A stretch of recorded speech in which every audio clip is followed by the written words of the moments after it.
Tervetuloa taas tänne Leffahullu-podcastin pariin. Tällä kertaa arvostelussa Sydney Sweeneyn tähdittämä The Housemaid, eli kotiapulainen. Tämä leffa vaikutti kiinnostavalta, ja vaikka en sitä ehtinyt katsomaan teatteriin, niin katsoin sen kotona nyt, kun se oli tullut vuokrattavaksi. Mutta millainen leffa olikaan kyseessä? Pidinkö siitä? Miten näyttelijät suoriutui? Näihin palataan arvostelussa. Mutta totta kai täytyy mainita, että hei, jos katsot YouTuben puolelta, pistä peukkuun, jos tykkäät tästä. Pistä kanava tilaukseen, muistutuskellosta päälle näitä aina, koska tulee uutta sisältöä. Kanavan tilaaminen on teille ilmaista, mutta se auttaa äärettömän paljon kanavaa ja meikäläistä. Eli iso kiitos kaikille, jotka olette kanavan tilaajia. Jos haluat lisäauttaa Leffahullu-kanavaa, niin Leffahullu YouTube-kanavan jäseneksi voi liittyä. Kanavan jäsenet näkee muun muassa videoita ennakkoon, saavat nimensä johonkin päin videoon sekä sitten jakson kuvauksiin. Näin voit näyttää, että olet kanavan jäsen, kanavan tukija. Iso kiitos kaikille, jotka olette kanavan jäseniä. Nyt arvosteluun. Eli The Housemaid. Elokuvan tarina: nuori Millie asuu autossaan, eikä hänellä ole töitä, mutta yllättäen rikas rouva Winchester tarjoaa töitä kotiapulaisena, ja siihen kuuluu myös asuminen uskomattoman hienossa kartanossa. Mutta jotain outoa on tekeillä. Rouva Winchester on välillä ailahtelevainen, suorastaan maanisen oloinen, ja tuntuu, kun hän vainoaisi Millietä ja kiusaa tätä henkisesti. Myös Milliellä on menneisyys, jota hän salailee. Leffa tähdittää siis Sydney Sweeney ja Amanda Seyfried, ja jotenkin on tosi outoa katsoa leffa, jossa Amanda Seyfried on se vanhempi rouva. Sillä siis hän näyttää aina todella nuorelta, ja mä itse asiassa yllätyin siitä, että hän on täsmälleen sama ikäinen kuin meikäläinen, eli syntynyt 85. Ja tässä hän on se vanhempi rouva. No joo, Sydney Sweeneyn verrattuna, mutta silti. Seyfried on tässä todella hyvä ja todella karmiva näytellessä tätä Nina Winchesteria, ja tulkitsee todella hyvin tämän hahmon ailahtelevia mielialoja. Sydney Sweeney, joka siis on leffan pääosassa, on todella hyvä. Hän näyttelee viatonta nuorta tyttöä, joka joutuu hieman outoon, jopa pelottavan tilanteeseen kotiapulaisena.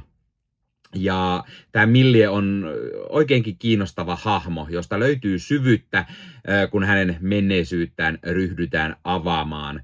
Ja Sydney Sweeney sopii hienosti roolinsa. Ja toki tästä löytyy sellaista tyypillistä Sweeneyn tyylistä erottista latausta ja sellaista erottisen thrillerin tuntua, kuten niin monessa Sydney Sweeneyn leffassa tai sarjassa. Elokuva paljastaa myös mielenkiintoisia asioita molemmista näistä hahmoista leffan edetessä. Brandon Scanlon näyttelee Andrew Winchesteria, eli Ninan miestä. Komistusmies, jota kaikki naiset vähän kuolaa ja johon Millikin vähän ihastuu. Scanlon tekee tosi hyvän roolin, ja itselle hän on ennestään tuttu tästä Yellowstone-sarjan spin-offista 1923, jossa hän tekee todella mahtavan roolin. Muissa rooleissa tässä nähdään muun muassa Michelle Morone, Winchesterien puutarhuri Enzo, Indina L, joka näyttelee nuorta Cece Winchesteria, eli näiden tytärtä, ja Elizabeth Perkins on Andrewn äiti Evelyn Winchester. Kaikki vetää varsin hyvät roolit, joskin tämä Enzoa näyttelevä Morone on melko pienessä roolissa ja hahmo jää vähän turhaksi tässä. Ja koodilla Leffahullu 15 saat nyt 15% alennusta Bad Record Storesta. Eli Bad Record Store on tämmöinen verkkokauppa, josta voi käydä ostamassa itselleen fyysistä mediaa. Eli tykkäät sitten elokuvista ja sarjoista tai vaikka CD-levystä, vinyyleistä tai C-kaseteista, niin Bad Record Store on sinulle, juuri oiva paikka, josta voit ostaa nämä fyysisenä hyllyyn itsellesi. Sivustolta löytyy esimerkiksi kaikille leffadikkareille mielenkiintoisia julkaisuja. Sieltä löytyy leffoja esimerkiksi, mitä ei enää välttämättä muualta löydä, koska ne painokset on aikaa sitten myyty loppuun. Sieltä löytyy mukavasti pohjoismaalaisia julkaisuja tai Suomi-julkaisuja, eli sellaisia, mitkä moni varmasti haluaa hyllyynsä ja tykkää keräillä. Ja sieltä löytyy oivaan hintaan kaiken näköistä mukavaa leffaa ja löytyy 4K:na, löytyy Blu-rayna, löytyy DVDnä, ihan mistä sitten formaatista itse tykkäät. Ja kuten sanottua, myös jos dikkaat esimerkiksi musiikista, vinyleistä, CD-levyistä, C-kaseteista, niin Bad Records Storesta sellaisia löytyy. Ja kun käytät koodia Leffahullu15, saat sen 15% alennusta.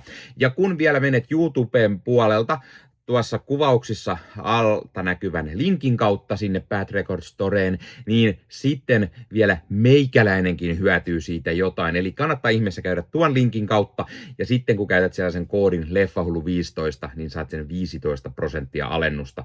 Eli mikä sen mukavampaa pikkualennus, kun käyt ostavassa itsellesi hyllyyn omaan leffakokoelmaan lisää täytettä. Eli kipin kapin katsomaan sinne, ja Bad Records Storesta on tulossa myös esittelyvideota, eli mitä kaikkea mukavaa sieltä sivustolta löytyy, joten pidä Leffahullu YouTube-kanavaa silmällä, niin lähiaikoina sinne varmasti sellainenkin ilmestyy.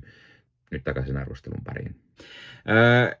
Tässä elokuvassa on hyvin koko ajan ilmassa se semmoisen psykologinen thrillerifiilis, paikoin jopa kauhuelementtiä, ehkä se jännitys on todella huumaavaa ja paikoin todella ahdistavasti tehty ja toimii todella mahtavasti. Ja yllättäen tämä leffa tekee pienen twistin noin puolessa välissä leffaa ja homma muuttuu vielä jännittävämmäksi, sekopäisemmäksi jännitysnäytelmäksi. Tämän elokuvan on ohjannut Paul Feig, joka tunnetaan enemmän komedialeffoista, ja kirjoittanut Rebecca Sonnenschein, ja se perustuu Freida McFadderin samannimiseen kirjaan. Elokuva oli mun mielestä tosi hyvä ja kiinnostava, otteessaan pitävä, ja se puolen välin twisti oli tosi kiinnostava, ja myös lopetus toimii.